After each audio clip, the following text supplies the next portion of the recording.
Good evening, passengers. We are on our final approach to the electric pyramid, where your host Michael Parker will be joining you shortly. For the remainder of the flight, we ask that you keep your arms and legs inside the craft and your mind open, as we will encounter the turbulence of new ideas and fresh perspectives. If at any time the alternative viewpoints you absorb while inside the pyramid become too distressing, simply say to yourself, I'm happy. It's like a tomb without a roof. Good day.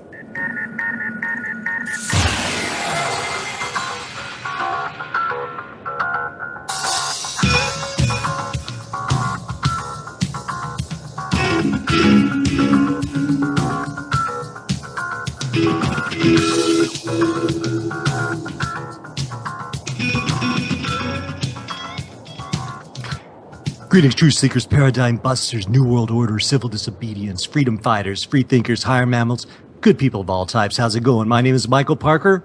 Welcome to the third episode ever of the Electric Pyramid, coming to you as always from an undisclosed location somewhere in Hollywood, California. And tonight it is a full moon. It is Thursday, June the 12th here on the West Coast. It is Friday the 13th on the East Coast. And I think that's a good omen for the show that we're going to have tonight. I'd like to say hello to our good friend, confidant, and producer extreme superior, Mr. Joe Kiernan. How you doing, bro? I'm doing fantastic. I don't know how I could live up to my own intro right there. You live up to it every time, man. I'm doing fantastic, man. It's a beautiful day, of course, like every other one. Friday the 13th, full moon. It's a gorgeous night here on the East Coast.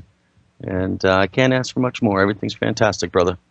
It's a beautiful night here on the West Coast, and the fact that it's Friday the 13th and a full moon really does bode well for our show tonight, because in just a few minutes, we're going to be joined by Dave McGowan, who is an author who's written this tremendous book, Weird Scenes Inside the Canyon.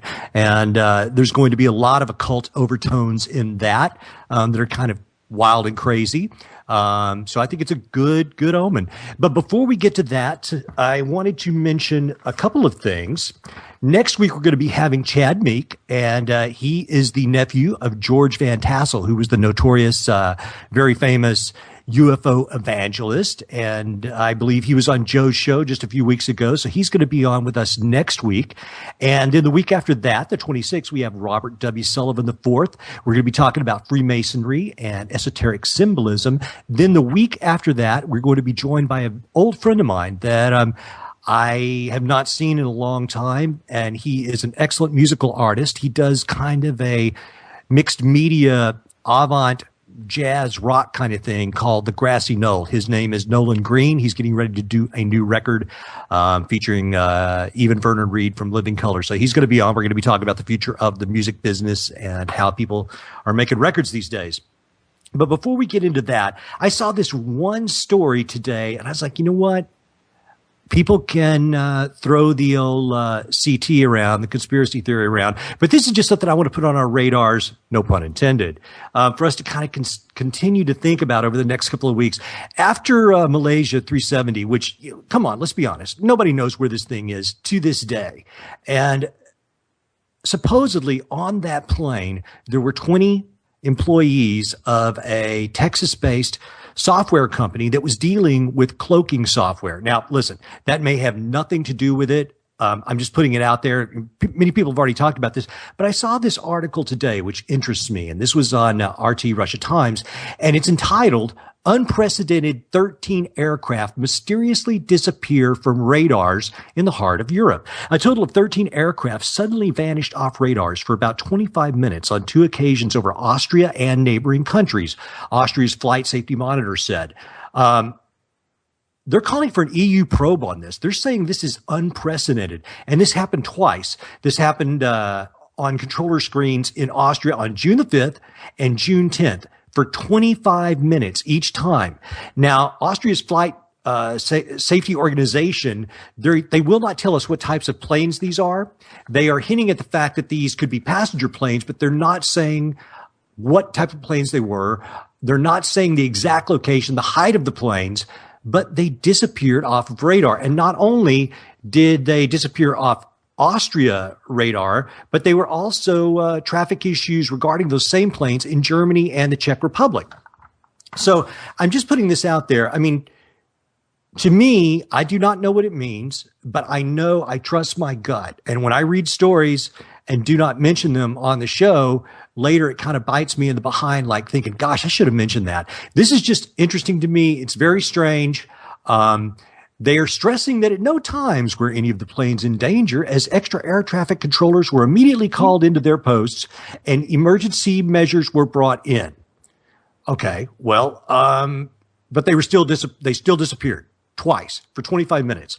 So I'm just putting it out there because I find it interesting, and gosh knows what that ultimately means. Well, where did these, how did they make any suggestions as to how they just disappeared from radar? That's what I want to know. I mean, they really have no plausible explanation at all. It's, I think that they can no longer hide from answering these questions because it's agreed. It's we're coming to that age of technology where people have 3 or 4 different flight trackers themselves and can check different networks and various ways to look into them themselves. And this is turning up more and more. And with the whole plane flight missing, full of passengers, that's incredible to me that nothing has turned up yet about that. I mean, really nothing plausible has come up. And yet. Guess what? I read today that the Wall Street Journal says that the families of those flight members are now going to get $50,000 each as kind of an interim compensation, as if your family members, could somehow be, the $50K. Oh, that's going to make a lot of difference. Yeah, they don't know what happened to this plane. And here's the other thing. I will go out on that limb just a little bit. I find it hard to believe, like I think that you were just inferring, that this plane could just disappear. I mean, this plane disappeared on March 8th. And in the day and age of the NSA and the CIA and all these alphabet soup societies listening in on everything we do, everywhere we go. Yeah. You're telling me that nobody has a clue where this plane is to this date. I don't buy it. And when I see something like this makes me think, well, wait a minute. So are we maybe testing something? I don't know. I know a lot of people go, Michael, that's wacky. And maybe it is. I'm just putting it out there. I find it interesting. They do say, they cited an unnamed expert as saying the problem was most likely to do with interference between the aircraft transponders and the ground. Well, no doubt. I mean, it's like, right? Okay. But still, that doesn't tell us much. And the fact that it happened twice for the same amount of time, and we're talking about 13 aircraft, I consider that extremely significant and very concerning. Joe, are you still there? I am indeed. Okay, cool. So anyway, I just wanted to put that out there. Keep it on your radar. Here again, no pun intended. Sorry about that. It's terrible. I'm just really blown away about even the $50K offer, because I was just sitting here thinking that I had heard in the past when families in previous occasions with planes that various ends had come to them, where there was even clauses with the acceptance of money, that basically a gag order. That, sure. Just you take this and just walk away from it. It's over, and that's what it is. And unfortunately, most people can't say no to the money. I'm sure in Southeast Asia, $50K gets you pretty far. Right, and I'm sorry, I didn't mean to belittle those families. Listen, no, I'm with you. I know there was a lot of prominent people on there as well. Yeah, and you know what? They should take the $50K, and they should, depending on what the paperwork says, and you're right, it is probably some type of just cheap ticket to get them to try to walk away as much as possible. I didn't get to read the entire article, but still, if I was them, give me the $50K, and I'm still going to raise a big stink, because my loved one was on that plane. You've offered me no information whatsoever that's turned out to be credible as to where and what happened to these people. Not to mention, they completely dragged those pilots through the mud, initially, because as they do when these types of things happen, it's like they try to, we don't really have an answer, so it must have been the pilot's fault, and perhaps the older one was up to something. And listen, he may have been, but guess what? We do not know. And now the families of those pilots, although they were saying the younger, I guess the lieutenant pilot or assistant pilot, second officer, whatever they call him, perhaps maybe he was trying to do something to avert this. I mean, this has been so many weeks now, I forget what all the details were, and they were changing day to day to day. But, they were initially kind of trashing those guys as well. Yeah, that's too bad. So, yeah, it is. And I didn't mean to bring everybody down, but I found that interesting. And when I see stuff like this, it just makes me wonder. And I'm going to keep an eye on that. I mean, I think I live in the day and age where I almost you have to be careful to make any mistakes. It's like everything's on camera. You're recorded, whether audio or video, and we know this because the damnedest footage comes up of the strangest things. That's right. And it's just, how does a plane just disappear go away? It's impossible for that to happen. I think that there are many answers that are known and they're not being put forth. It's my personal opinion. I agree. I believe someone has to know what's up with that. And, listen, that brings us into territory where people are going, you guys, you're just up to your conspiracy theories or what have you. But listen, I just find it hard to believe that we have no clue. But then at the same time, apparently we have no clue. So I don't know where the plane is. God bless the families. I feel for them. Oh, yeah. And, that's that. So I'll continue to look into this story. I only saw it in Russia Times today. And you know what? Russia Times, RT, man, they do a pretty good job. So a lot of times I see stories in there initially that I do not see in the American press. And that happens with a lot of foreign press. I'm saying things that we are not seeing.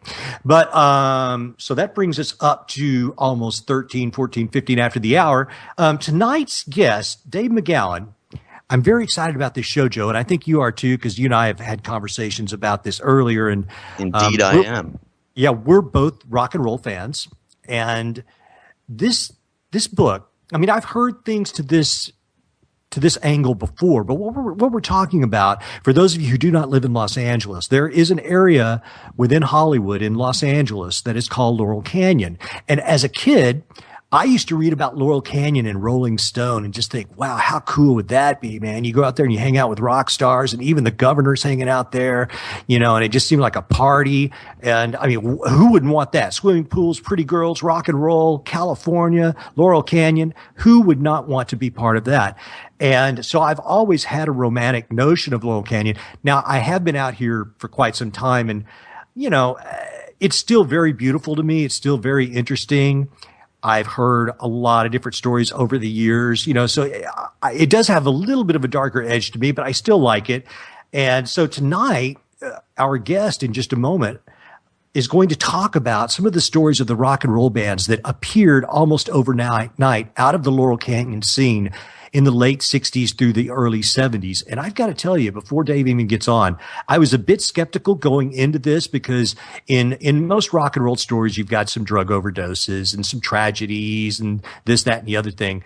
But in the stories that you're going to hear tonight, it is just filled with synchronicities and coincidences that seem to kind of bar belief. So I'm looking forward to this. We're going to hear about the Doors. We'll hear about Steppenwolf. We'll hear about the Beach Boys, Crosby, Stills, Nash and Young, Buffalo Springfield.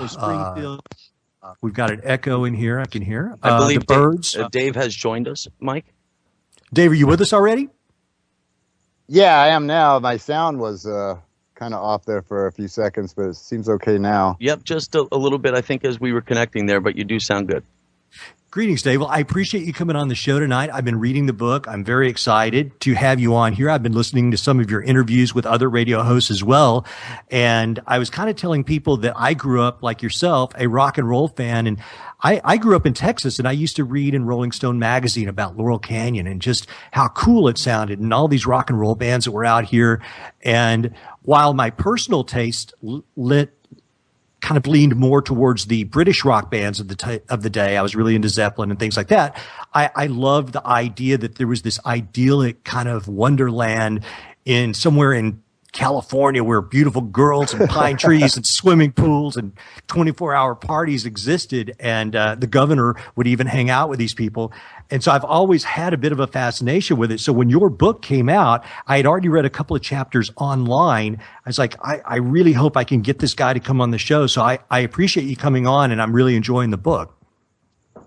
Well, thank you very much for having me, and glad you're enjoying it so far. Yeah, I mean, and when I say that, there's some pretty dark subject matter in here, but I'm a rock geek and kind of a person who wants to know a lot of things. So there's some dark issues in here, but I'll tell you what, you're doing really well with this book. I mean, it seems like people have grabbed onto it and you're getting a lot of press over it. So I congratulate you and wish you well in the continued success of this, because it looks like it's doing great. I'm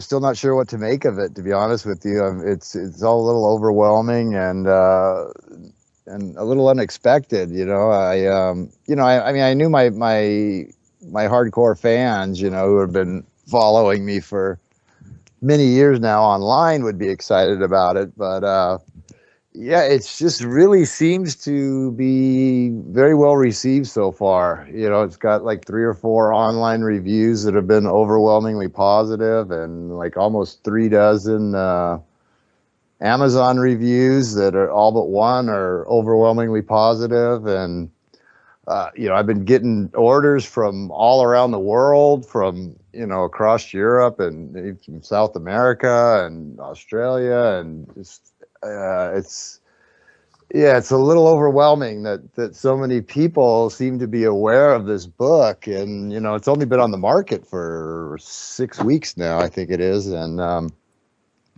so, yeah, it's a lot to digest, you know.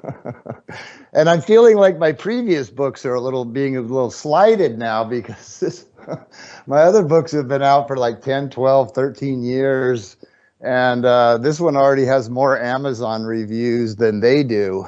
You know? So, but you know what? This may be the book that breaks you wide open and gets people to revisit those. I know I'm going to go and buy the additional books as well now, because I've enjoyed reading this one. So this might be the one, man, for you. Yeah, maybe but yeah, it's just so weird, you know, because you know, in the past my books have arrived with no fanfare whatsoever and just kind of quietly sat there on Amazon and waited to be discovered, you know. And so, you know, to have a book that's already been more reviewed in 6 weeks than my previous one has been in 10 years, you know, is yeah, it's a little strange. It's a lot to try to wrap my head around at this point. So, but I'm cautiously optimistic that it will continue to do well and you know, reach a wider audience. So, time will tell, I suppose. Well, I think one of the things that, you know, people are grabbing onto it. I mean, there's a lot of people who will most likely buy this book not fully knowing what is going to be inside of it. And you actually address that, you know, in the first chapter, saying that, you know, you think some people may dislike it. But I think part of the reason people buy all the book, I mean, look, we are talking about some of the, some really beloved rock and roll bands here who, you know, you hear on the radio every day, all day. You know, we're talking about the Beach Boys, you know, Buffalo Springfield, the Doors. I mean, Frank Zappa, you know, these are Jackson Browne. These are people that are on the, well, actually, I mean, Zappa's not on the radio that much, but still he's very well known and has very devout fans. So a lot of people will buy the book. And what I like about this, Dave, is that these people who purchase this book wanting to hear about the rock stars that they love so much may actually have their mind opened to a whole new level of possibility.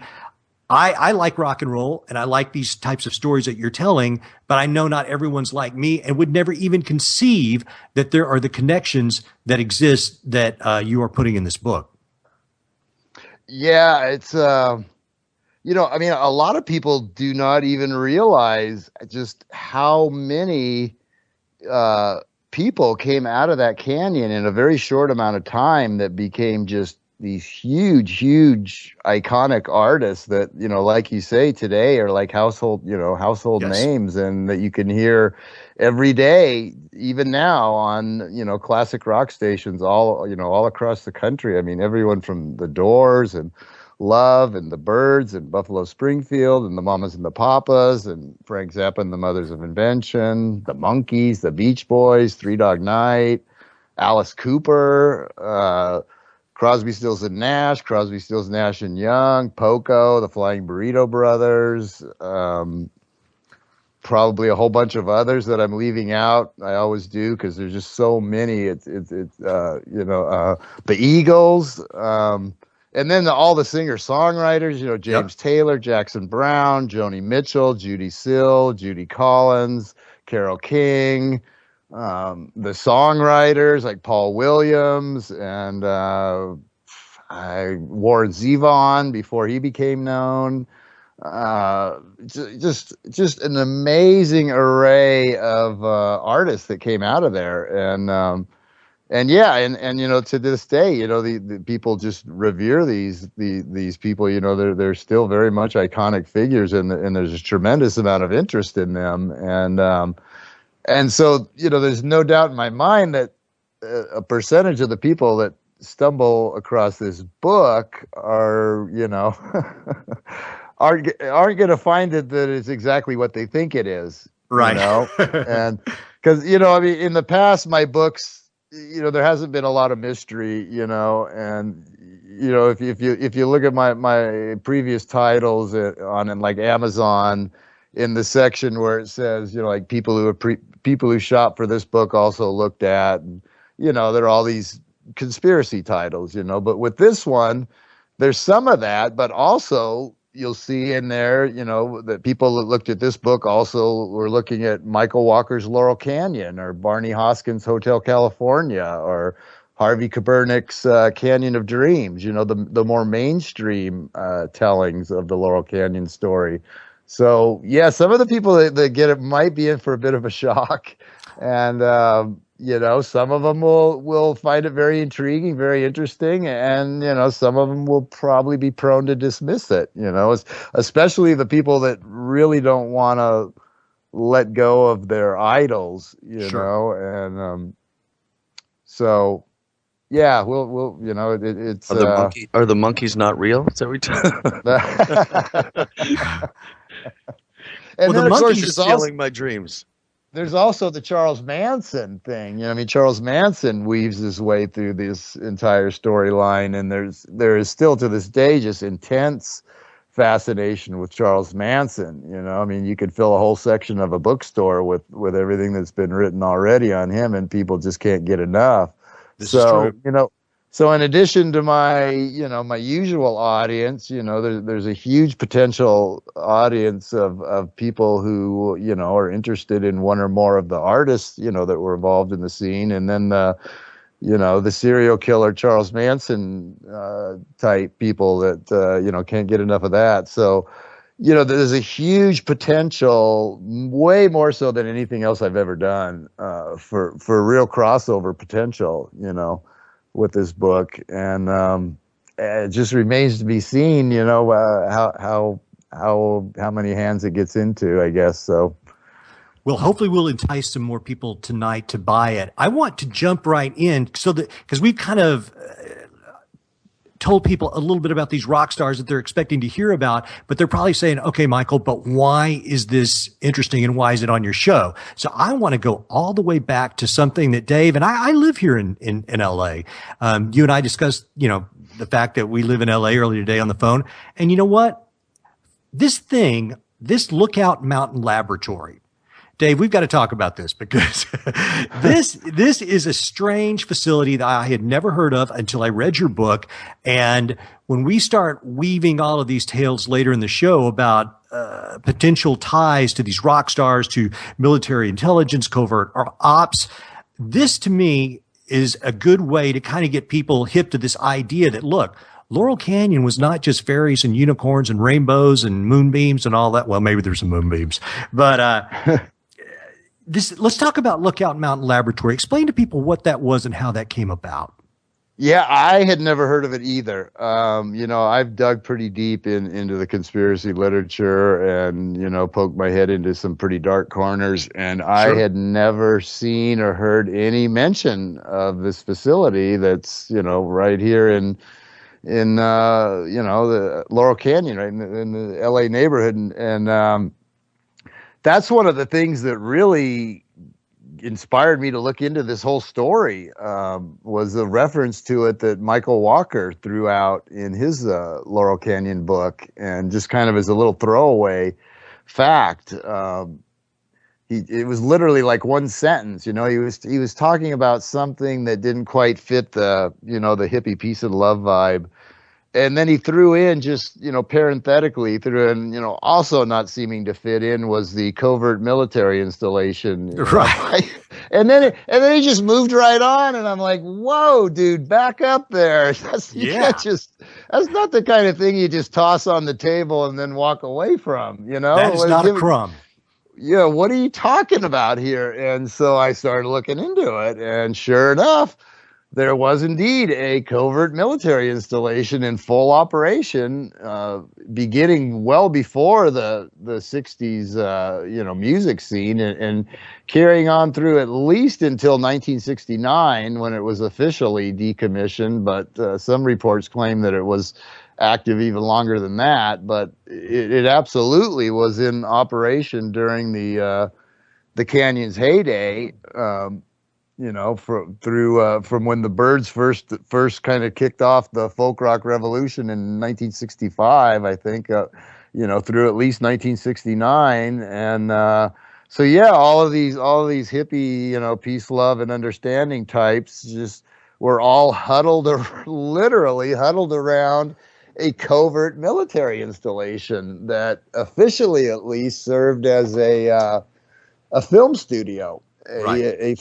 A fully equipped, in-house, the only film studio in the world, reportedly, that had everything they needed, soup to nuts, to make films in-house without having to shop anything out. They had an animation department, special effects department, film vault, sound stages, audio facilities, just everything you could possibly need, state-of-the-art facility, hidden away in Laurel Canyon. And that at least was the official function, but it was kept so well hidden for so many years that, it's hard to say what else could have possibly been going on there. I mean, during the time it was in operation, it was completely unknown. And up until very recently, it was completely unknown, even within the conspiracy community. That's right.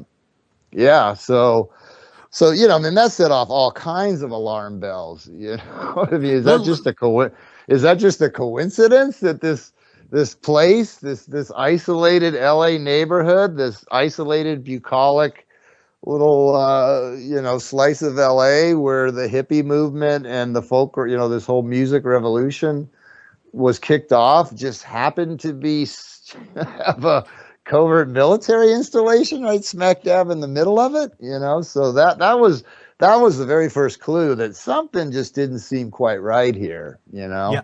It's really strange. I found this PDF today that came from the Nevada National Security site. You've probably already seen it, but just to give the audience an idea, here's what they say about it. The Lookout Mountain Air Force Station studio was comparably equipped to major film studios, possessed one full stage, 2 screening rooms, the ability to process 60 millimeter and 35 millimeter motion picture film. They had optical printing capability, still photography laboratory, animation editorial, 17 climate controlled film vaults, support facilities, bomb shelter, helicopter pad, 2 underground parking garages. And what they said for the audience, what they said that they were primarily doing was processing and developing a lot of the footage of these nuclear blasts. But I mean, how much of that do you need? I mean, so I don't know. They said it was primarily to process all the footage from the atomic weapons test. But all you need is a dark room for that. I would think so. And didn't you uncover that? Why did they have to fly the stuff all the way out to Laurel Canyon, by helicopter secretly, exactly, to this full service entire film studio just to process film? That doesn't even make sense. And apparently they had they had civilians as well as military people there from within the local film business, and these people had top secret clearance to work there. Yeah, I mean, huge names like Marilyn Monroe, John Yep. Wayne, Jimmy Stewart, big name film directors like John Ford. I mean, just, huge, these people that were just huge iconic figures of the, 1950s, I guess, or 60s. And, Walt Disney and, various people. And, they did, some kind of contract work there. And as far as I can see from all the research I've done, they all remained mum on it throughout their lives. They never spoke of it, never spoke a word of it, even so much as revealing that this facility even existed, let alone that they did some kind of work there. And So, I would say, listen, what would those people have to do with Exactly. processing atomic weapons film, You're right. I mean, I can understand Walt Disney being involved because that doesn't surprise me at all. But what could Marilyn Monroe possibly and John Wayne be bringing to the situation? I don't know. It just seems very conspicuously weird to me. Yeah, and according to some sources, this was like a state-of-the-art facility that actually pioneered some of the technology, some of the visual and auditory technology, 3D and all of this kind of stuff that we that's advanced light years since then. But the origins of a lot of that stuff was actually this facility. They were way ahead of. I mean, they were like the top studio in the world. Yes. I mean, more so than Warner Brothers or any of the big name ones. They had them beat. They had better equipment and more better facilities, and it was absolutely state of the art. And there's no way that all of that was invested just to process raw film stock. That doesn't make any sense. I agree. Or why actors would even be there.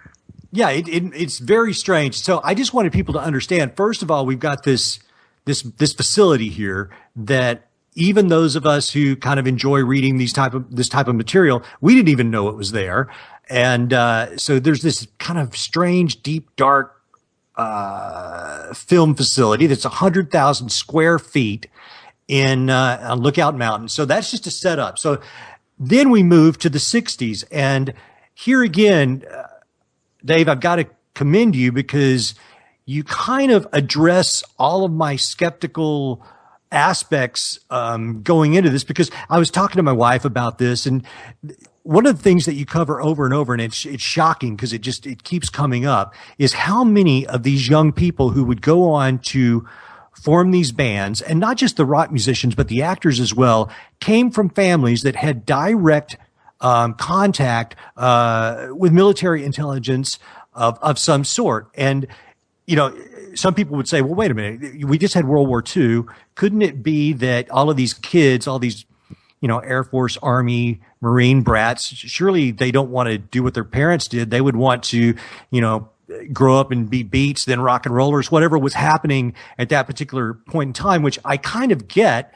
But I think one of your quotes was, how many coincidences does it take to make a conspiracy? And maybe you could just run down for a second. I've got a list if you get tired and can't remember it, but tell how many of these people had these insane military pedigrees.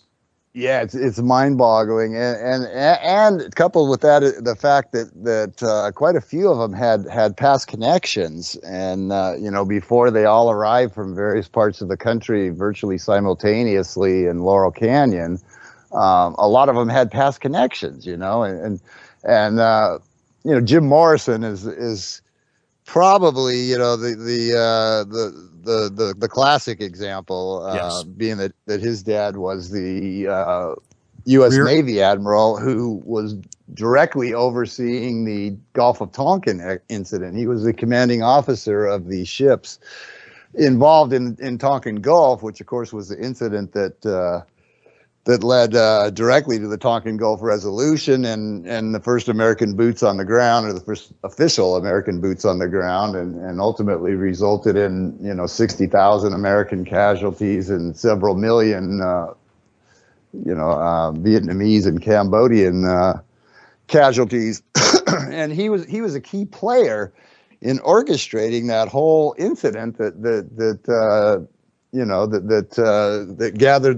garnered the support of the American people for a full-on war. And virtually simultaneously, here's his son arriving on the scene on Sunset Strip, Laurel Canyon scene as this huge icon of the anti-war movement. And Yes. There's a huge irony there, obviously. And yes, the argument that I always get is, well, that's perfectly natural. These people were rebelling against their parents, but just the sheer number of them. You have Frank Zappa, whose father was a chemical warfare engineer originally assigned to the Edgewood Arsenal. Frank Zappa was actually born on the base and went to school there, lived there in military housing, spent the first 7 years of his life at the Edgewood Arsenal, the home of U.S. chemical warfare. And his wife, formerly Gail Sloatman, was a Navy brat. Her dad was a naval intelligence officer. She came from a long line of naval officers. And she actually knew Jim Morrison. They knew each other when they were kids through Navy officer circles and actually attended the same naval kindergarten together. And according to legend, she once smacked him over the head with like a hammer or something when they were like 5 years old.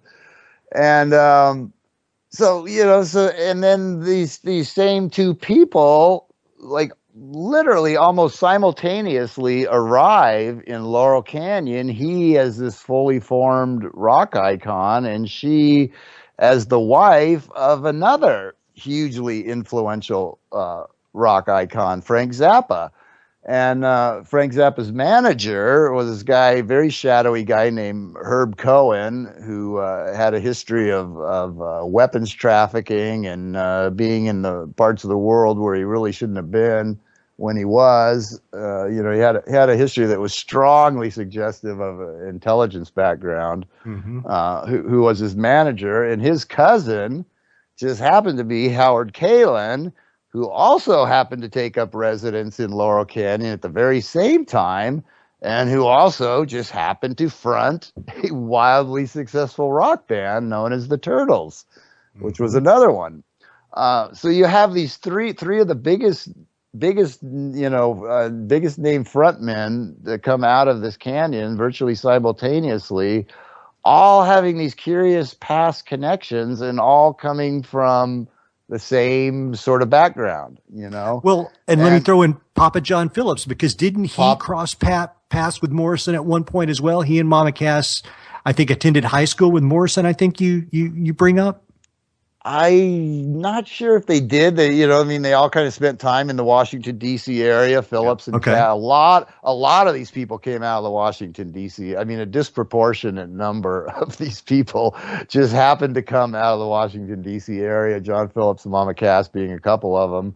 I think Peter Tork of the Monkees was another one, and I don't know, several others. But Micah in the chat room had posted that Marilyn Monroe, aka Norma Jean, was working in a military factory in California when she was discovered. Interesting. I wonder if it's one of the possible. Same. Maybe. Well, that actually. Go ahead. I'm sorry. Oh no, I was going to say, you had brought up John Phillips. I was going to mention his family background. Please. Yeah, his father was a career Marine Corps officer, and his mother, his sister, and his first wife were all three career employees of the Defense Department, worked out of the Pentagon. And not only that, but his first wife was Susie Adams, who was a direct descendant of John Adams, second president of the United States. So, that's another theme that runs through the book, is sort of these, I don't know what you call them, bloodline families that go back to like the founding of the country. David Crosby being another one, Graham Parsons. Quite a few of these people come from these like blue blood families that have wielded considerable power in this country for 200 plus years. So that's John Phillips' background, and there's all kinds of other ones. Stephen Still's father was some sort of a mercenary who did a lot of contract work down in various hotspots in Central America. David Crosby's father did naval intelligence work during World War II. Jackson Browne was actually born on a military base in post-war Germany.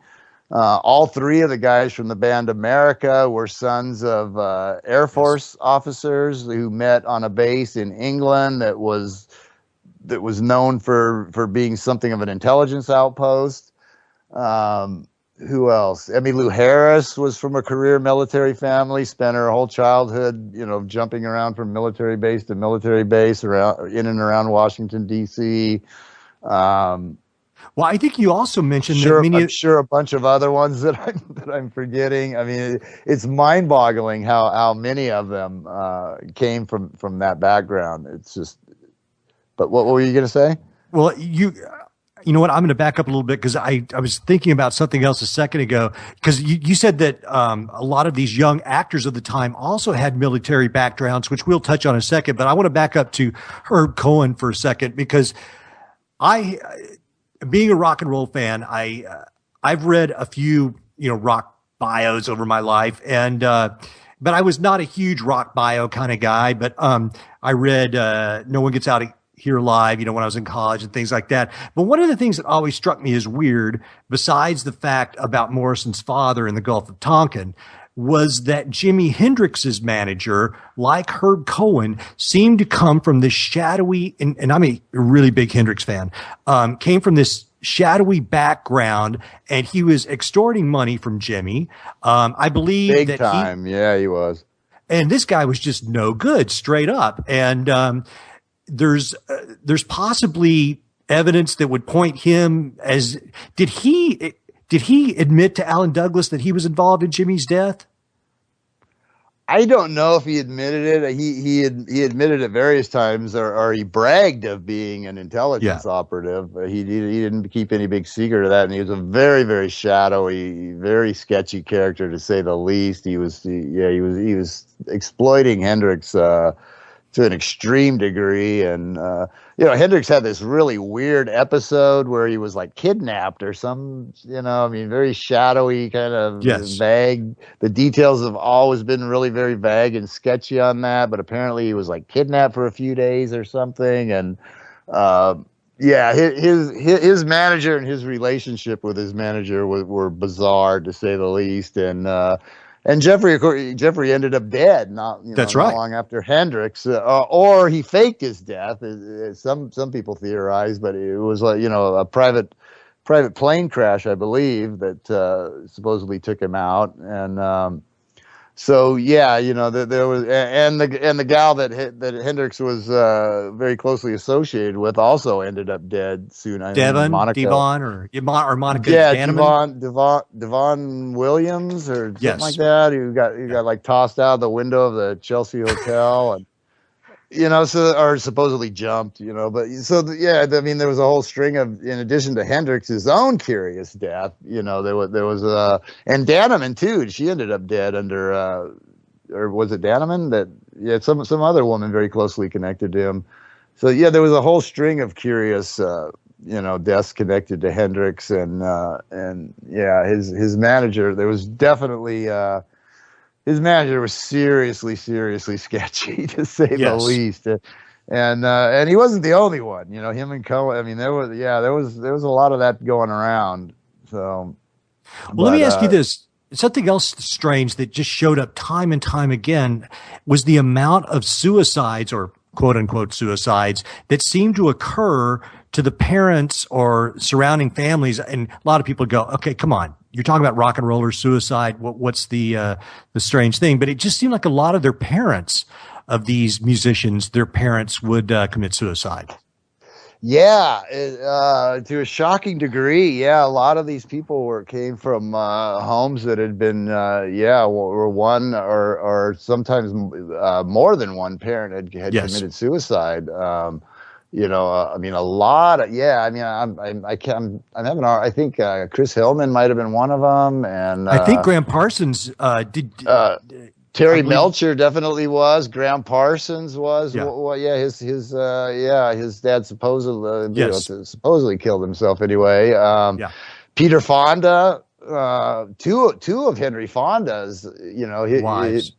Peter Fonda and Jane Fonda. We haven't gotten into that yet, but you mentioned the young actors that were also part of the scene, and two of his wives committed suicide, and who else? The guy that recently went to jail for shooting the gal in his castle, the producer, the Phil little Spector. crazy Phil Spector. Yeah, he was a child of suicide, and I mean, there was a lot of them. I'm leaving a lot of them out.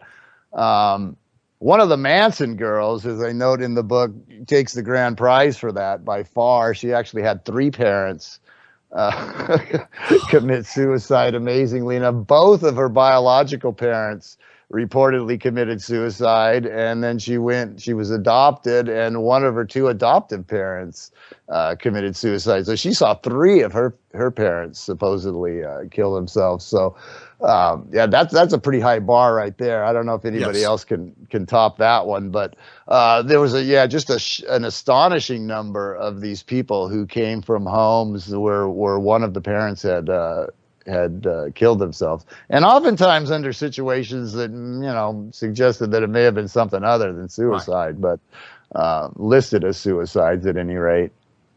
So we've got all these kind of damaged good, kind of trippy, arty people coming out here into Los Angeles before it was going to become the music mecca that it did. They're all kind of arriving here at the same time. They're young people that seem to get to travel a lot more than I ever did as a kid. We read that all these guys, they're down in Guam or El Salvador, and next somebody's in Haiti. And I mean, all of these people are crisscrossing the country, going into third world countries, et cetera. And yet, they're in their late teens, early 20s. They finally wind up in Laurel Canyon before it's blown up into this music mecca. How they all decided to come out here at the same time is an unusual thing. And perhaps, I've played in bands, and certainly there's places that you want to go at different times. It seemed like there's about to be a scene there. And so that's a possibility. But at the time, LA wasn't really a rock and roll place, and rock and roll hadn't really begun to have the prominent place that, listen, you had the Beatles and the Stones in the UK. But in America, this was still a new thing. And yet these people all came out here around the same time.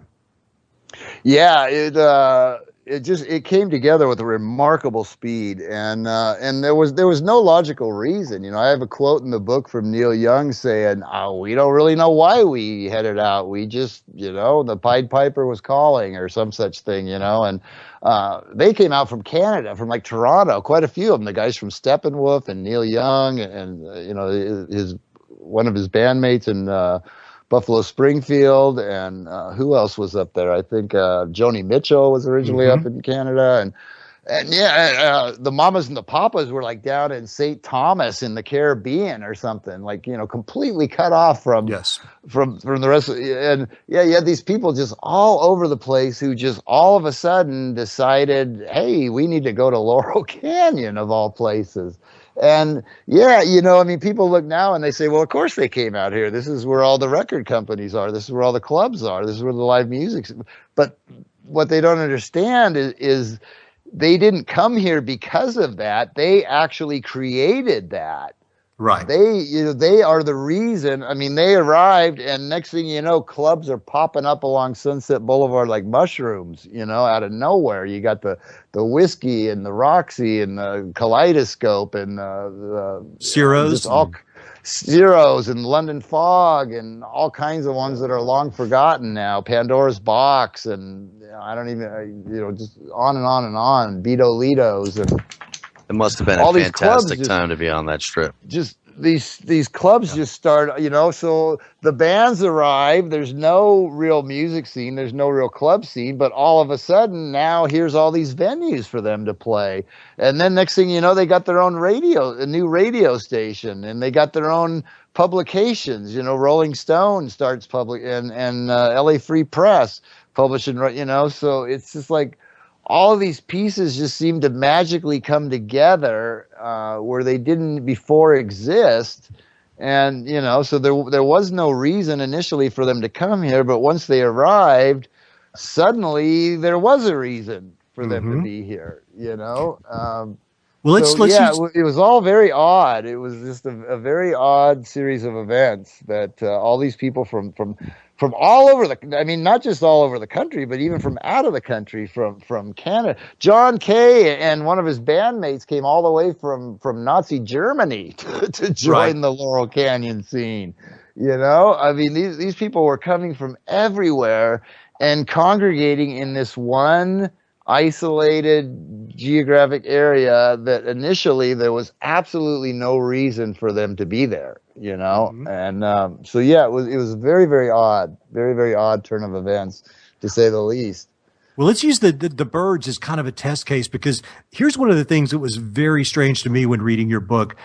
Now, generally, when a rock and roll band forms, you've got a group of people who've been trying to learn their instruments for a while, and occasionally you'll get a band who's maybe made up of people that are not technically gifted, like a punk band or what have you. But usually, a band is made up of people who've been in many bands before, and they've been trying to learn their instrument and their craft. And then once they get together, if they can stay together, then it's an uphill battle for a few years. Playing some clubs, trying to get booked in clubs, trying to get good enough to be professional, then to write some songs, and then try to get enough good songs to maybe put out an indie record or get on college radio. And then after that, you're trying to get a record deal with a major label. Long story short, this is a process that usually takes most bands, several years. And yet, here's this band, the Byrds, who is the first band to break out of Laurel Canyon, and everything went down for them in a matter of months. Yeah, it was astonishing, and especially considering that two of the guys had never even ever in their lives even played the instruments that they were assigned to play. Yeah. You had Chris Hillman, who was by all accounts a virtuoso mandolin player. But he was a mandolin player, and he played it in bluegrass band. He completely different instrument, completely different style of music.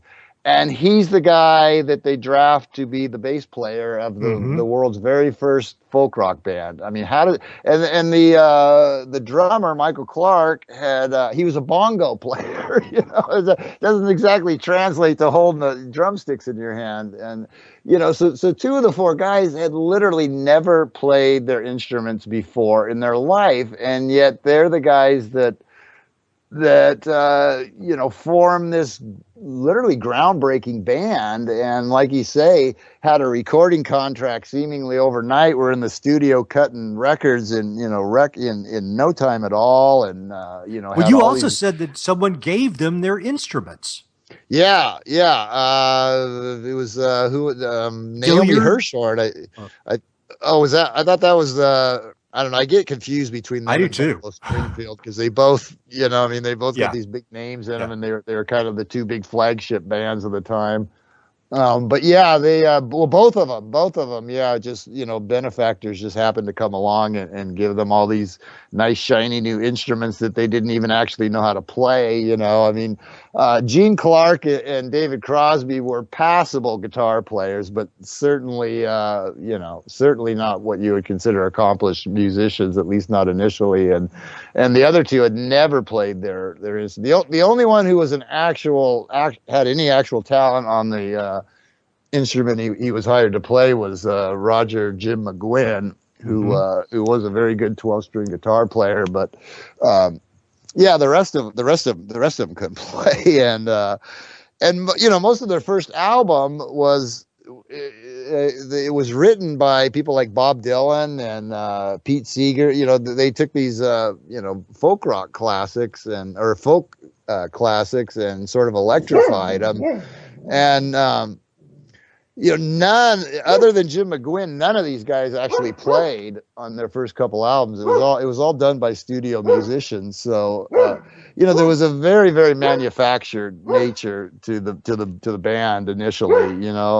These people were literally cast more for looks than for their actual musical talents. And their first album was created by taking songs written by other people, having it performed by studio musicians, and then overdubbing some vocal harmonies from the actual band members. And gotcha.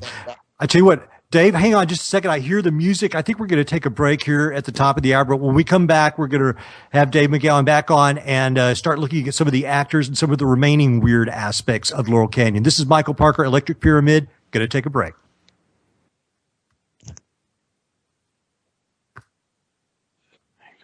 Good evening, everyone. Welcome back to the Electric Pyramid. My name is Joe Kiernan. I would like to encourage everyone to head to Revolution Radio, freedomslips.com, where you could find many interesting things, including the chat room, which you'll find with a lot of fantastic, knowledgeable people, many discussions covering many different topics. And the same chat room is used, covering both Studio A and Studio B. There are shows running in concurrent conjecture all day long, all night long. I believe we have right around 80 different programs now, so you'll be able to find plenty of programming that suits your need. You'll find a lot of alternative shows, political shows. You might even hear some interesting things about military installations in Laurel Canyon. You just never know. Mm-hmm. While you're there, I would also like to encourage everyone and ask that you please kindly make your way to the donation button and just make a donation when you like a show. I encourage people to do it. It's very easy to do. If you listen to a show, you like it, you just throw a few dollars in the hat. It really does go a long way. And it all goes right to the station, and it allows us to increase the broadcast range and heighten the platform in which we can provide. And it all comes down to bringing the truth and the fantastic stories and interesting lost histories to everyone instead of the mainstream media where you're really not going to get anywhere. Without further ado, I'd like to bring back Mr. Michael Parker. But before I do, Michael, I have something for you here. I'm listening. Let's see. Good evening, passengers. We are on our final... You favor life. He sides with death. I straddle the fence, and my balls hurt. Mine too. Welcome to the show, Michael Parker. Thank you, Joe. That sounds like the inimitable Lizard King, That's as it the were. Lizard King right out of the Laurel Canyon. Yes, sir. I'll tell you what. You know what? That guy, highly entertaining. And I hate to say this, you guys. I'm not a huge Doors fan. I was not like Manzarek's kind of organ was not my thing. But here's the deal: great rock and roll band. I mean, I would love to have been able to see the Doors back in the day because Jim Morrison, leather pants, crazy Dionysian tripper that he was, spouting this poetry and mysticism and just drinking whiskey and kicking butt. Man, that is rock and roll. I would have loved to have seen that. Me and you, I can't agree more, man. That was the scene. That was the scene, man. All great clubs on a Sunset Strip back then, and the West Coast is where the music was at. Indeed, the West was the best. And yeah, well, I'm not going to say still is. The East is pretty cool too. The East is a beast, East, man. But I've been out west too. I lived out there, but the East Coast is my home. Absolutely, and a good place it is. You guys, we are back for the second hour. My name is Michael Parker. This is the Electric Pyramid. This is our third episode, and I got to say, man, I'm having a really good time. I'm glad that I'm here, and we are speaking to a person that, frankly, I really want to party with. This is Dave McGowan, one of my brothers from the Valley here in the great San Fernando Valley. And we're talking about his new book, Weird Scenes Inside the Canyon, Laurel Canyon, Covert Ops, and the Dark Heart of the Hippie Dream. And Dave, when we left off, we were talking about the Byrds. And one of the things that, one of the people in the Byrds that I've never I've never known fully how to feel about this guy, David Crosby. And I mean, to me, he always kind of resembled some type of court jester. And then when I read what you've researched about this guy, I mean, he's got a very strange bloodline of all these very important people. And yet he's kind of this party rock and roll guy. Let's talk about David Crosby for a second. Yeah, he's got a very impressive bloodline. His full name is David Van Cortlandt Crosby, and he is a member of three intermarried, interrelated families: the Van Cortlandts, the Van Schuyler, and Van Rensselaer families, which again is one of these families that goes back, to the very founding of the country. And there's all kinds of just a dizzying array of like Civil War generals and Revolutionary War generals, and federal judges and senators and congressmen, and just all kinds of members of his family that have occupied, seats of power in this country for literally over 200 years. So yeah, he has a very, very, very impressive lineage, and he kind of took over the Byrds. It started out as like McGowan and Clark as kind of a duo, and then they added Crosby, and then the next thing you know, they had added Clark and Hillman. And voila, they become the Byrds. And one of the things I was going to say, we were talking about kind of the manufactured nature of them. And one thing that surprises people is, that tends to surprise people, is when I toss out the monkeys, in the mix, or mention individual monkeys, and, people are kind of taken aback by that, like, that I'm treating them as if they're a real band and whatnot. But the reality is that they were very much a part of the Laurel Canyon scene. Yes. You can see pictures of Mickey Dolenz hanging out in Mama Cass's front yard, hanging out and jamming with David Crosby and Eric Clapton. These two hugely iconic figures. You're Yes. like, what is Mickey Dolenz doing with them? He was just an actor, And but they were very much accepted as part of the scene. They were very much a part of the scene. They can be seen in all kinds of pictures from the Laurel Canyon days. And there are a couple of reasons for that. One of which is that the other artists in the canyon knew something that the public didn't, which is that the people that were actually playing the instruments on the Monkees records were the very same people that were playing on the Beach Boys records, and on the Mamas and the Papas records, and on the Turtles records, and on the Byrds records, So the Monkees weren't the only band that weren't playing their own instruments in the studio. And, and then there's the fact that a lot of these people, more than care to admit it, auditioned to become a Monkee. And, if they hadn't have been rejected, people like Stephen Stills would have had a much different career trajectory than what they did indeed have. Yes. While the Monkees are viewed as this artificial synthetic band, they were not far removed at all from a lot of the quote unquote real Laurel Canyon bands. Agreed.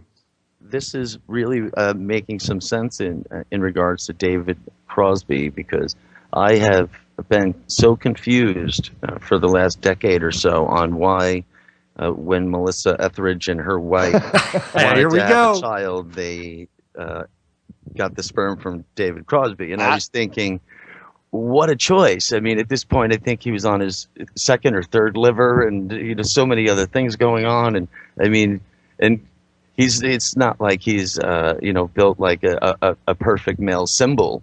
That he's not the perfect. It was male just specimen, the strangest choice for me. It's I actually referenced that in a joking way in the book and made that exact same point, because I wondered the same thing. I'm like, this guy's obviously, not being chosen for physical attractiveness, or, why of all the guys that they could have why David Crosby? And look at his reputation. I mean, the guy was always in and out of trouble, never for too long. But I mean, the guy, he's not Brad Pitt. He's got trouble with the law. He's got, major drug issues, kind of flaky, really just kind of sings back up. It didn't make a lot of sense. Doesn't seem to be the healthiest. He's kind of a short guy too. I met him once. He's a little guy. Well, short and round. The pieces start to fall. Yeah, it kind of starts to make. I thought the exact same thing. That was the exact same thought that I had. I've been baffled. I'm right there with you. Right there with you on that one. But I mean, that really lends. It makes a lot of sense in that regard. Yeah. But in the fact that it makes sense, that's actually kind of troubling. Of course. And so, well, as long as we're talking about the birds, this is the perfect segue to talk about a part of the book that I also didn't know. And this is kind of the birth of the hippies, because it takes us, we're going to get you guys for the rest of the hour. We're getting dark. So put your big boy boots on, because from here on out, it gets pretty heavy. This brings us to the Palikas, and kind of the origin of the true hippie phenomena, which I think most people, 99 out of 100 people would probably say hippies originated in San Francisco. And yet there was this strange man and his group of kind of young to underage girls who may have been the true origin. Can you speak to that, Dave? Yeah, that does appear to be the case. That surprised me as well, because like everybody else, I have always viewed the hate as the spiritual center, the birthplace and spiritual center of the whole hippie, flower child, countercultural movement of the 1960s. I mean, 99% of the people, that's the first place their mind goes, when that topic comes up. That is the place that everybody associates as being the birthplace and really the sort of center of the hippie universe, really. And so I was quite surprised to find that it actually started here a couple of years earlier and sort of migrated up there. And the main people behind it seem to be this Vito Palikas and his wife and his sidekick Carl Franzoni and their band of very strangely attired dancers. They had like this sort of freeform dance troupe, and his wife is actually opened up this sort of little clothing boutique and was, according to a lot of accounts, the first one to really start selling hippie fashions. And to a large extent, they were the people that really started introducing the clothing styles and the hairstyles and the whole, what quickly evolved into the whole hippie look and lifestyle.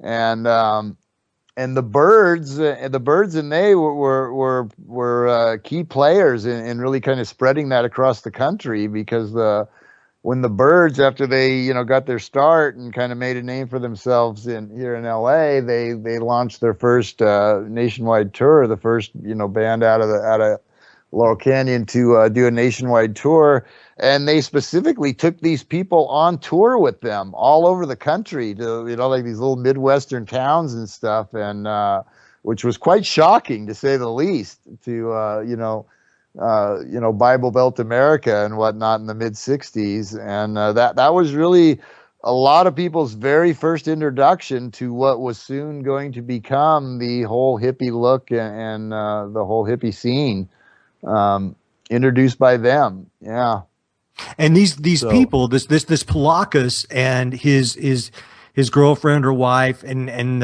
Carl Franzoni, his buddy, and then all these women. The way I understand it, if I'm getting this right, is when these bands were first starting out, really the built-in scene was these hippies that would go to the show. So then all of the just normal folks would come wanting to see the circus. They really didn't care so much about who the band was. They were hoping to see these hippies, which were these people that we're talking about. And the club owners got hip to that really quick. Like, hey, we want these people here, because when the normal people come to see the rock show and the hippies, then we need to have some hippies. And that was where these people kind of became little stars of their own within this subculture.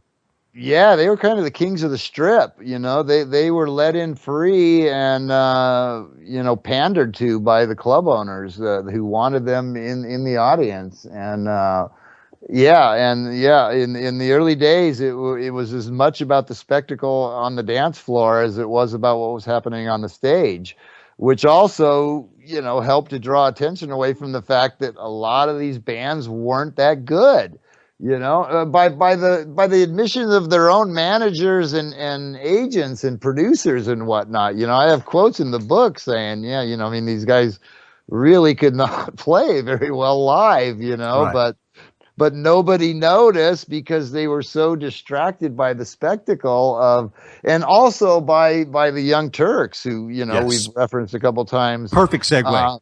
It was very, very widely advertised that people like Jack Nicholson and Peter Fonda and Bruce Dern and James Mansfield and Jane Fonda and Sharon Tate and all this whole Young Turk circle were heading out, on a regular basis and hitting these clubs. And, this was a time when just normal rank and file people like you and I could like literally rub elbows with these, up and coming, people that were going to become huge Hollywood stars. And so, and a lot of people, have admitted this, including, Frank Zappa's wife said, the initial attraction wasn't the bands. Nobody cared about the bands initially. It was the people were coming because for the chance to meet in person their favorite stars and to see this crazy spectacle of these wildly gyrating, long-haired freaks, which is what they were initially called, freaks. And so that was what filled the clubs, because nobody knew who these bands were. Nobody knew what these clubs were. These were all new clubs. They didn't have an established clientele. These bands were unknown. Nobody knew who they were. This scene was brand new. All of a sudden, LA's like this music place, and people didn't know these clubs. They didn't know the bands, and what initially drew them out and put these bands on the map was what was happening on the dance floor with the celebrities and with these crazy, these crazy nutty dancers doing these insane things, putting on these crazy outfits and doing these insane things on the dance floor that nobody had ever seen before.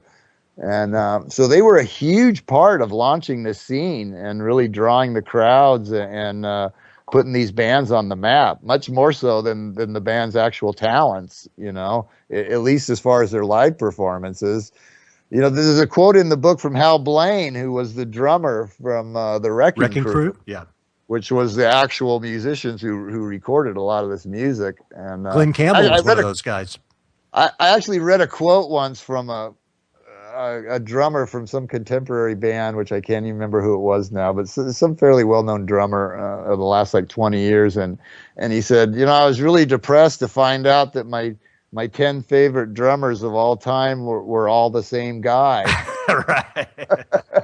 Yeah. Well, the Wrecking Crew, they were extremely influential. I mean, that was Glenn Campbell, Hal Blaine. I can't remember the woman who was the bass player. Kay, I believe, was her last name. Yeah, she was actually fantastic bass player. Yeah, I mean, these people could play anything. I mean, they were great. They'd come into the studio, they'd pick up this music, and I mean, just they could do it in like one take. Yes. Stuff that they never. I mean, they're just phenomenal. I mean, these guys were so much more talented than the people who were getting all the press attention and all the record contracts and whatnot. But I have a quote in there from Hal Blaine who says. People would cut these guys a lot of slack in concert, because there's all this other stuff going on, and Sure. The sound systems weren't all that good back in the day anyway. The sound quality wasn't all that great, but on the albums, when they bought an album, they expected and so that's why the albums were not recorded by the musicians who were on those album covers, Sure. so. Yeah, so it was there's a whole lot of stuff going on there. Well, let me, because we've got 40 minutes and so much to cover. So let me jump ahead here. I'm going to have to cherry pick all the good bits. I don't want to give your whole book away, but there's some things I got to talk about. So we've got these rock and rollers coming up. They're partying their brains out. The scene is coming up. These clubs, these rock and roll station, all these things are seeming to happen in a really quick pace. Now we've got the Young Turks, who are all these actors who you mentioned, who also seem to have these weird military connections. They're all partying up in Laurel Canyon. And then along comes this guy with some girls, this Charlie Manson character. And for some reason, this guy ingratiates himself with all these rock musicians. I really like Neil Young, and I was very kind of bummed out to see that Neil Young was such a, so enamored with Charlie Manson. And you mentioned, I think on another interview that I listened to you with, and you made a good point, Charlie Manson was not really a hippie. He had a completely other different thing going on. How did he wind up in LA, and why was he so well connected? How did this happen? Yeah, he was very much more tightly integrated into the scene than a lot of people, like to admit. To this day, a lot of people don't know that John Phillips and Mama Cass were actually originally on the witness list to be called as witnesses at the Manson trial. That's crazy.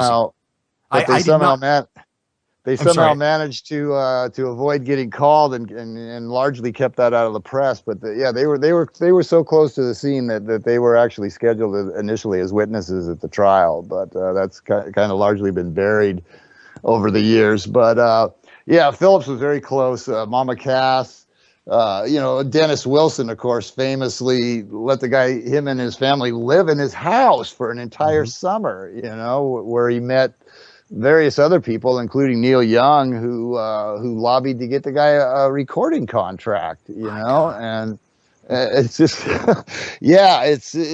Brian, you took him over to Brian Wilson and recorded demos with him. A lot of people recorded his stuff, all the tapes that seem to have, largely gone missing. And, the Beach Boys famously recorded one of his songs, which they, basically stole from him and retitled. And, they were very, very much a part of it, and like the Monkees, they were largely accepted as peers. Had Charles Manson, had things gone slightly different, Charles Manson could very well be just as famous as he is today, but for entirely different reasons. Right.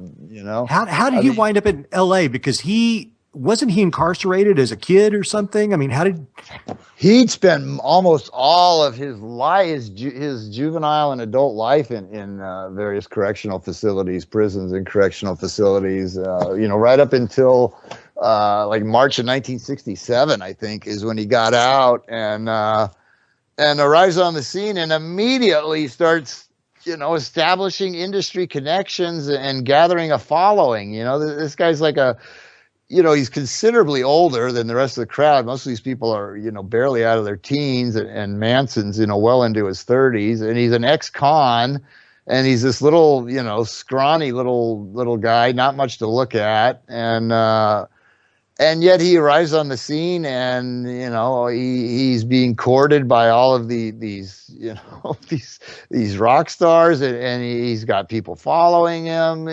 Just this huge entourage of beautiful women, that he's carting around with him, and he was very welcome in a lot of places because he brought all of these very young, attractive, and very willing women along with him who would do basically anything he told them to do, and so he was a popular guy to have around, just like Vito Palikas, same thing. I mean, there was astonishing parallels between the two, actually. Palikas also had a retinue of very young girls who were very ready, willing, and eager to please their master, so to speak.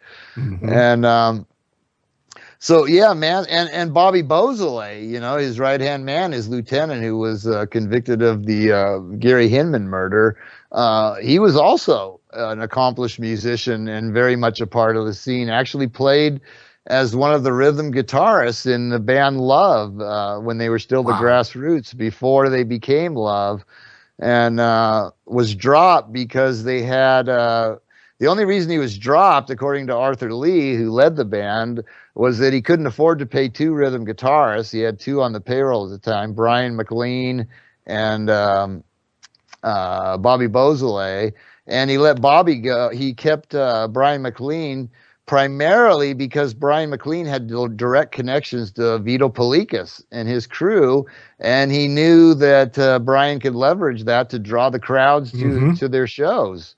And so that's the primary reason that Bobby Beausoleil was dropped, or else he could have, again, like Manson, he could have gone a completely different route. I mean, both of these guys were very much a part of the scene and could very, very easily have, gone the direction of a David Crosby or a Stephen Stills instead of the direction that they ultimately went. Well, we all know what was going to go on to happen, and I do have a master plan here on my thread. So we've got this guy in the background up to whatever he's up to, and this brings us back to the question of all of these young musicians were supposedly anti-war activists. They're partying, they're having a good time. They're supposedly kind of the voice of a generation. This is against the background of the Vietnam War, which is a horrible war. And so supposedly they're speaking out for the youth of America. And one would think that if they were saying all of these making all these anti-war statements, you would think that would not be taken lightly by the establishment. And the point that you make is that, listen, all of these people were taking a ton of drugs. They were not hiding that fact. If they would ever get arrested, they were not apprehended for very long. And then the even more astonishing thing is that it seemed like none of these people would ever get drafted either, and they were the primary age. So you've got so many weird things all happening simultaneously that don't seem to make a lot of sense. Dark overtones, people breaking the law, having a party, and yet getting away with it. Yeah, that's another problem with the whole notion that these people were sort of the counterculture rebels is if they were such a thorn in the side to the powers that be, why were they allowed to continue doing what they were doing when the state obviously had tools at its disposal to make life very miserable for them, and they didn't even have to use like heavy-handed tactics to do so, because there was a war raging and there was a draft, which is the whole reason for this scene to begin with, purportedly. Yeah. And yet almost all of these guys who were, populating these bands were draft age males. And yet I could not find a single instance of anyone in this entire scene whose career was interrupted by the war. I mean, not even someone like someone that nobody's even heard of, like the drummer for the Turtles, who I couldn't even begin to tell you who it was. Right. But I mean, even somebody like that, not one single case could I find where one of these people had not been, and they received draft notices, but they were always able to get out of it, in one way or another. And then, there's the question of why the police turned a blind eye to them. These people were flagrant, and whatever you think about the laws, is irrelevant. The fact of the matter is that there were pretty harsh drug laws, in those days, still are. And these people were openly not only using and promoting the use of, but in some cases, like wholesale trafficking of drugs. John Phillips admitted that he was running a wholesale drug trafficking operation and got barely a slap on the wrist for it, Yeah. And that happened over and over again where the state could have very easily dropped the hammer on these people and instead let them walk away unscratched, and so you got to wonder why were they not drafted? Why were they not arrested? Why did none of these people serve time? Why were there no consequences for their blatant flouting of the law, And I have quotes from people saying that there was virtually no police presence in Laurel Canyon at all, that the police never even came up there, like, why? There's this whole community of drug fiends, and they're in this and you got to understand that Laurel Canyon is a very kind of isolated place. There's really only kind of one way in and one way out. You know, they could have very easily gone in, blockaded both ends of Laurel Canyon Boulevard and Mulholland Drive, and barricaded that entire community and gone and done a sweep through there and probably arrested every damn person living there. Yes. You know, if they had wanted to. It would have been very easy to do. And yet they didn't even send routine patrols through the area. You know, they took a total hands-off. By all accounts that I found, the LAPD took a hands-off policy towards Laurel Canyon during its heyday and just let them do their thing. Which is odd, to say the least, you know. Yes. So, yeah, it makes no sense. And I mean, these people, the way you describe it, I mean, it's a commune from house to house. Mama Cass had kind of opened a house. All these people had houses where people just drifted in, including Charlie Manson and his folks. They're drifting in, taking some drugs, drifting out, and it's just, you know, it just seems like such easy busts to make, and yet they weren't being made. Which brings me to my next point is when everything started to go south on a personal level for these people, they're partying really hard, bringing us back to this Vito Pelikas, who has this beautiful child with his, I guess it's his wife or his girlfriend, common law. And these people are partying. And let's talk about what happens to that child and if it possibly has. Kenneth Anger is a filmmaker who made some very dark films, and he was involved with this scene. So let's talk a little bit about that. What happened to this young boy? Yeah, the Godot Palika story is very, very dark and ugly. He died at the age of 3. He was sort of this golden child who got a lot of attention, considering that he was only on this planet for 3 years and that his father was, you know, purportedly this completely unknown guy. Kid got a lot of attention. You know, he's prominently featured in the Mondo Hollywood film. He was featured in Life magazine for some reason. You know, he was presented as this sort of golden hippie child that, you know, was just a beloved, you know, tow-headed hippie kid, and had some very curious connection to Kenneth Anger. He was actually, according to reports, he was Kenneth Anger's first choice to play Lucifer in his Lucifer Rising film, which is totally creepy. Which is bizarre. Yeah, I mean, what did Kenneth Anger? I mean, first of all, what connection did he have to this kid, and what did he see in him that made him believe that this little kid embodied Lucifer? You know, and then when the kid died, and he had to recast the part, he ended up going with Bobby Beausoleil. You know, which is, you know, you go from Godot Pelikas to a Mansonite. You know, which is just, a little bizarre to say the least, but. Yeah, so he had some kind of, you know, they were obviously connected to Kenneth Anger, who in turn was closely connected to Anton LaVey's, you know, Church of Satan, and you know, there's all kinds of weird Church of Satan and Scientology and process church intertwined lines going through this story, and but this kid ended up dead 2 days before Christmas, like on December 23rd, I think, 1960. That's almost a solstice, which I think, that's like a winter solstice. It was like, it was on the winter solstice. This kid who had been, you know, who had been handpicked to play Lucifer, turns up dead on the summer solstice at 3, you know, just like barely 3 years old. And there's so many weirdly conflicting stories of how this happened. According to various accounts, he was playing on the roof. He was either playing on some scaffolding and fell, or he was playing on the roof of the building and either fell through a skylight or fell through a trap door. And then there's a couple other stories that claim that he actually survived the fall and then was killed in the hospital through medical malpractice. And so there's like at least a half a dozen competing stories of how this kid died.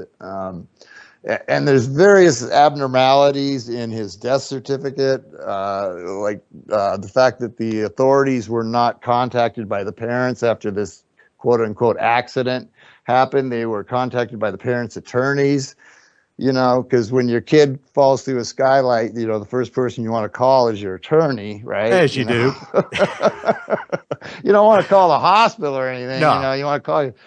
So yeah, I mean, yeah, there's just all this weirdness surrounding the death of this kid, and a lot of it to this day is shrouded in mystery. But yeah, he died very, very much in proximity to the winter solstice after being, targeted as sort of the embodiment of Lucifer. So there's a lot of occult overtones in Yes. there, and to add to the creepiness factor, the parents went out dancing the very night, and this kid died at like, God, I want to say like 6:30 or something in the evening. Mhm. And like within an hour or two later, the parents and their retinue were out hitting the clubs dancing as if nothing happened. Their only child dies 2 days before Christmas morning, presumably with his wrapped presents already under the tree. And the parents go out dancing, And he's been handpicked. In what universe does that happen? I mean, how could anybody even think about it's just the whole thing is just so bizarre and so creepy, and there's just so many weird and creepy overtones to it that I think that it takes up like 2 chapters of the book, is just because it's just so weird. There's just so much weirdness surrounding that whole scene, and it's just and Vito Pellicas just happens to be related through marriage to the Rockefeller family, of course. The guy who basically launched the whole hippie movement, because of course you always think of the Rockefellers as being hippies, of course. Always. So so I mean, yeah, there's just so many weird threads running through the Vito and Godot Pellicas story. It's just mind-boggling. Those 2 chapters are possibly the weirdest in the whole book, although there's plenty of weirdness to go around. But yeah, that story is just very, very dark and ugly. Well, I don't want to give away your whole book. I want to kind of take a different point on this now. So basically if I'm understanding this correctly, what could be happening here is that if this was set up in some way, it was made to look like the hippies were something that you wanted to be revulsed by, which then makes the anti-war movement appear weak. And if some of these large rock stars and actors were intelligence assets of some sort and in on this, and they would do that in the 60s, this level of sophistication to modify our opinions on social issues. Dave, what are they doing now? They're giving us Miley Cyrus and Lady Gaga and yeah, I mean, we've kind of reached a point now where, and people always ask me this, they say, well, are you saying that these people were no talent hacks that No. were only maneuvered into the positions that they were because of who they were? And no, I'm not saying that. I do believe that some of them are vastly over. I think David Crosby personally is vastly overrated. Agreed. And a few others. But, Frank Zappa, you cannot deny that the guy was just a phenomenally talented composer, musician, arranger, producer, you name it. He was just phenomenally talented guy. Arthur Lee was phenomenally talented guy, and quite a few of these guys. So they were talented, but, I'm not saying that. But what I am saying is, they weren't the only talented guys in the country. This was a period of time where every kid in the country was picking up a guitar and growing his hair out and wanting to front a rock band, So the question becomes, why to such an astonishing degree were the ones who were promoted into superstardom happened to, come from that background? I forgot what the original question was. Actually. Well, my point is that this is what I love about your book, because somebody might pick the book up to read about Buffalo Springfield or whomever, or the Doors, and this is a person who has maybe never even considered the ideas beyond. A person that picks up this book might think they're just getting a book about the rock and roll bands they love from California. But what I like about it is the fact that they might somehow have their mind opened up enough to like, are you kidding me?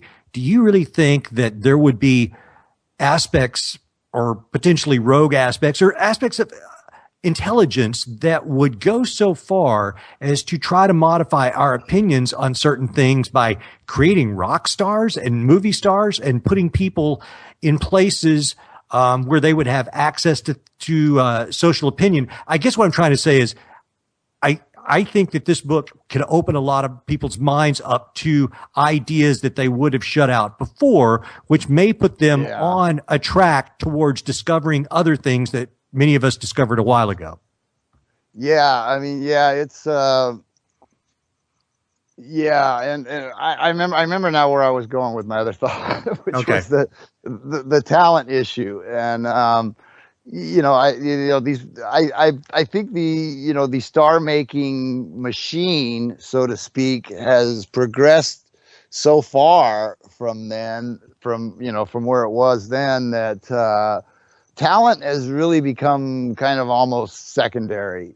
Absolutely. These people did have talent, regardless of how they got in the position that they were. A lot of them did have talent. And if you look across the musical horizon today, you see these people that just seemingly arrive out of nowhere as these just massive, huge, just unfathomably huge stars that can put out YouTube videos that get 100 million hits in a week, and just have these massive worldwide audiences.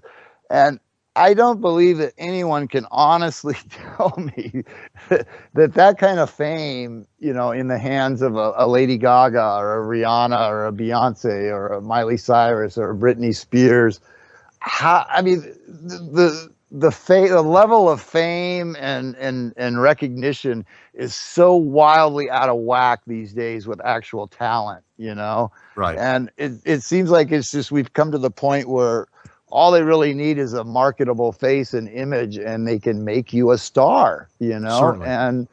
And there is a reason for that. And, these people have tremendous amount of power, I mean, as a lot of people pointed out, these in the 60s, these were not just musical stars. They were spokesmen for a generation. They were looked up to as the spokesmen for the entire youth generation of the 1960s. And so their words, their actions were hugely influential. And, so it's not really that hard to understand why people would seek to control those voices, and continuing right up until today. And I think it's much more obvious today, and the symbolism that's on display in videos and on these real high profile performances, like at the award shows and the Super Bowl halftime shows and stuff. Now, I mean, it's pretty much in your face now. It's mind-boggling, really. And we've come along. The 60s almost seems like kind of an innocent time, where talent was still valued, and and they were still making good music, at least despite all these dark undercurrents. The music, that you can't argue with the music that came out of it, Well, let me even raise the ante up a little bit more, Dave. Not even going with the musical aspect of it. Here's what I'm wondering. At that time, really rock and roll music, pop culture was movies and music, and that was the fulcrum. That was the primary point of popular culture. So rock and roll being the medium that was coming out of music, that was pretty much the most powerful form of pop culture of the time, that and movies. And now I'll ask you this. I would wonder, and I'm sure people have probably already talked about this, but I would think today that those same intelligence communities may now have moved into Silicon Valley or creating video games. What I'm saying is that the ways of modifying humanity's behavior, especially in America, you would use whatever the most state-of-the-art popular culture tools were at the time. And I do think, who knows, man, Angelina Jolie's probably an intelligence asset. I mean, she's just dying to be, Miss UN, Miss, Council on Foreign Relations. Who knows? Maybe she just. I know. Yeah, I know. Yeah. And, how about Bono? Right. I used to love you too back Me in too. like the Unforgettable Fire. I'm a and huge fan. Joshua Tree days. I mean, I have all their original Yes. stuff. You know, I mean, I just loved them. And then next thing you know, the guy's traipsing around Africa with you know, the president of the World Bank. You know, Right. like, whoa. Yeah, Maybe he's not on our side after all. You know, and yeah, it's you know, yeah, you see, it's an ugly world we live in, you know, and the people that are propped up as the people that we're supposed to look up to are not always what they appear to be by any stretch of the imagination. And yeah, you got to be very careful in choosing your icons, choosing your heroes, you know, and they know that we'll follow these people wherever they lead us, you know. Yes. Well, here's another thing about like the Lady Gagas and things like that, because I have young daughters, and you know, and I like music, and I try to stay up with what's going on. And you know, when Madonna did the Super Bowl halftime, when Lady Gaga had the videos that supposedly had a lot of Illuminati imagery. I'm to the point, Dave, where now I don't know if they're doing it because they're trying to put these symbols out there to let us know, or if they're doing it because they want us to think that they're into that. I mean, it's so convoluted now that I don't, you know, is Jay-Z into Illuminati imagery, or are we just getting played? I really don't know. I don't know, but it's certainly in your face. I mean, there's Yes, there's entire websites out there now that break down every new video and every new performance tape that comes out of the Grammys or whatever, and they'll point out to you every single Masonic symbol, or you know, every occult symbol, and point out, you know, how blatant the occult symbolism means, and you know what it all signifies. I mean, it's all right there in your face. You don't have to. You don't have to spin records backwards or drop a couple hits of acid and stare at, you know, Beatles album covers for a couple hours to find it. It's right in your face, you know. Right. You can't miss it. So it's the best place to hide. Yeah, out in the open. So. Well, Dave, I know you've got a book signing coming up at Book Soup here in Hollywood. I believe that's on June 22nd. I do. I'm very excited about that. It's really my first, I mean, after all these years of, you know, laboring semi-anonymously on the internet, it's my first real chance to get out and meet my public, you know, meet all these people that have so, I mean, my fans are just absolutely, my readers are absolutely the best. I mean, they have been so supportive of me for so many years while I've, you know, worked here in semi-obscurity and poverty. And, you know, I'm really excited to find, you know, I mean, there's people I've been, you know, they've been keeping in touch with by email with me for years and whatnot. And I have no idea how many of them are close enough to the LA area to be able to attend, but to the extent that they are in the area, I'm very excited to actually, you know, get out and you know, to actually get out and meet these people and, you know, rub shoulders with some of these people that have been so supportive of my work, you know, all these years. So, well, I'm gonna try to... it's June 22nd, which I think is the summer solstice, actually. And I don't know how that happened.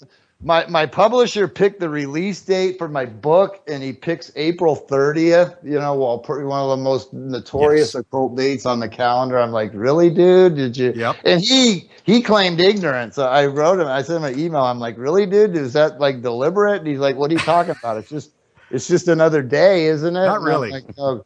I said, you got a lot to learn about the world.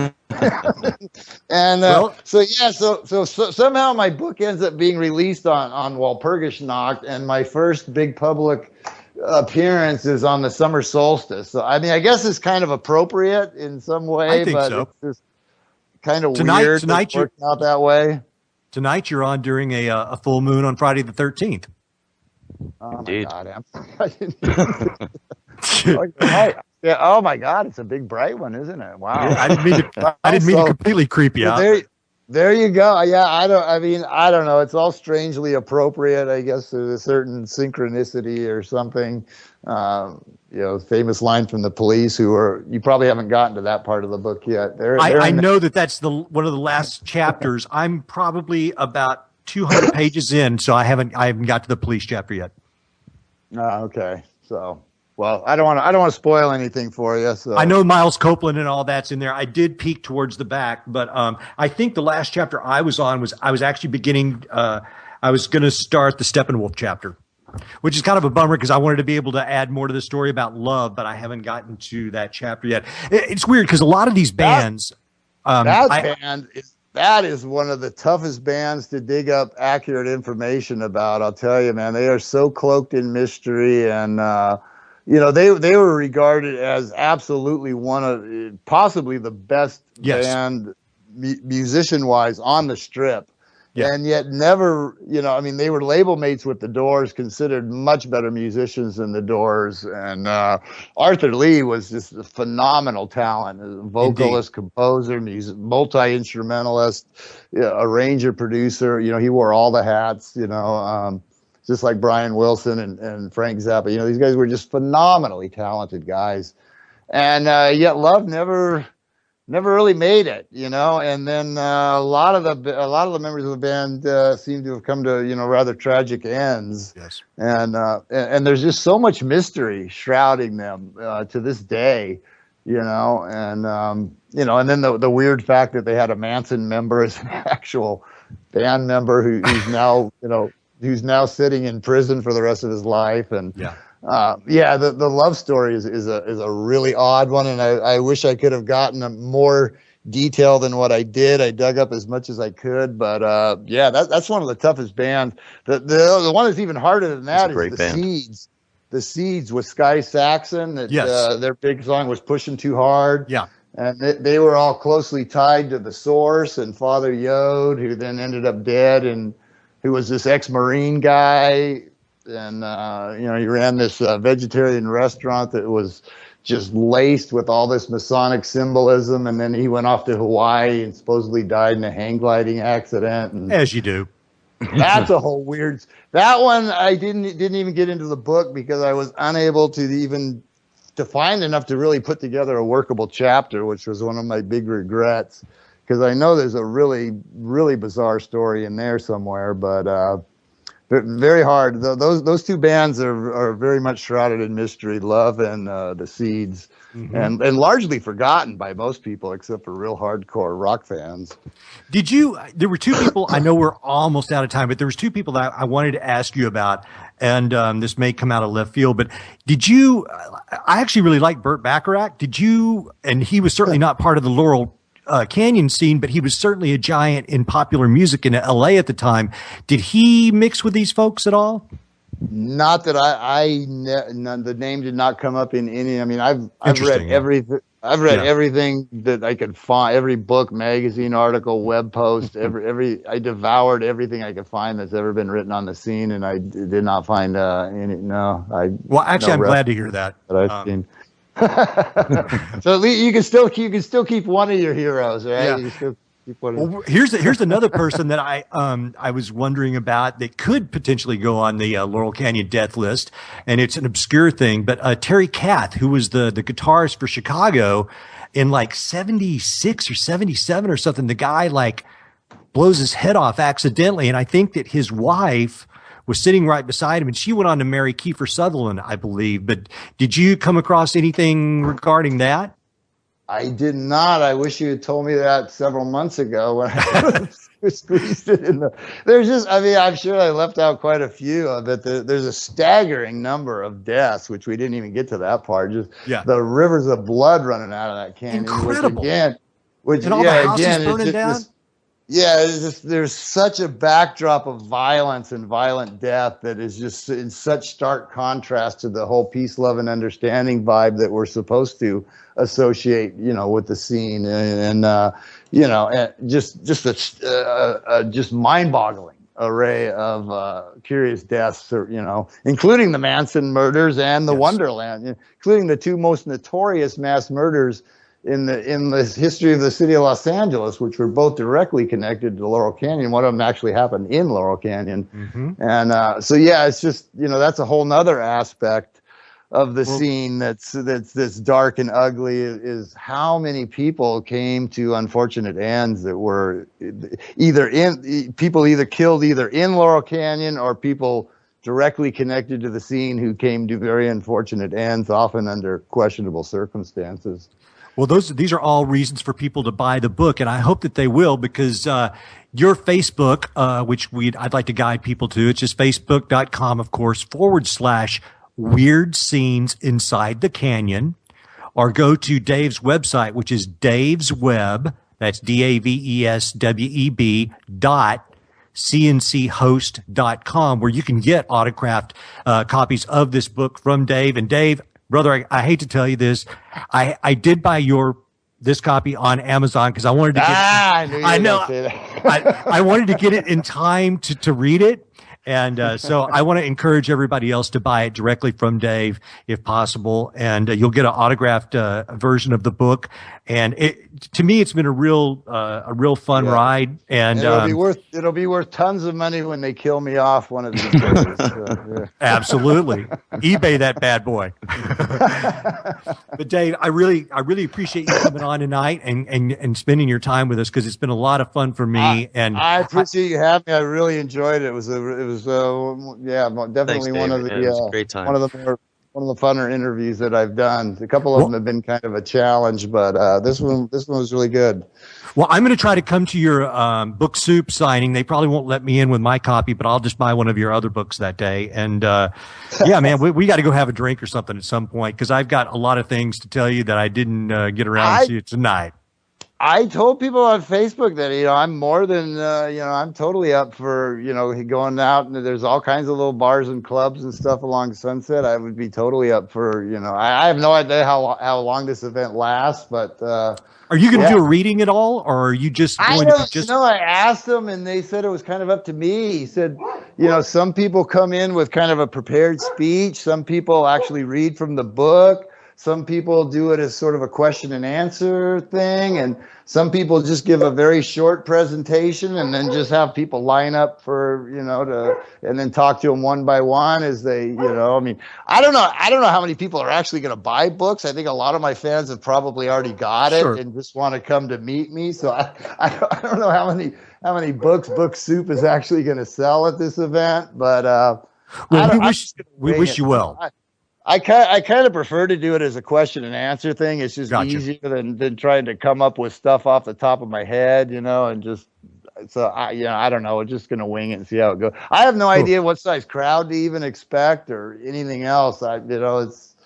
I don't know. It's coming up soon though, so it is. So you guys, I know we're coming up. Nervous, and we'll see how it goes. So well, don't be nervous. You'll be great, Dave. Thank you so much for appearing with us tonight. I know the show's almost over. Like I say, guys, go to his Facebook page, Weird Scenes Inside the Canyon. There's lots of great photos. There's more really cool, groovy facts about the book. Dave, I've thoroughly enjoyed it. Joe, thank you for producing tonight. And man, this has been a blast. Next week, we've got Chad Meek, the nephew of our boy George Van Tassel. So we'll be getting our UFO on and giant rock and all that kind of weird stuff. But Joe, anything else before we put a bow on this one? Thank you for the great entertainment. Both of you, fantastic. It was a great program. I wish it went on a little bit longer, but got to leave a little bit more for the rest of them.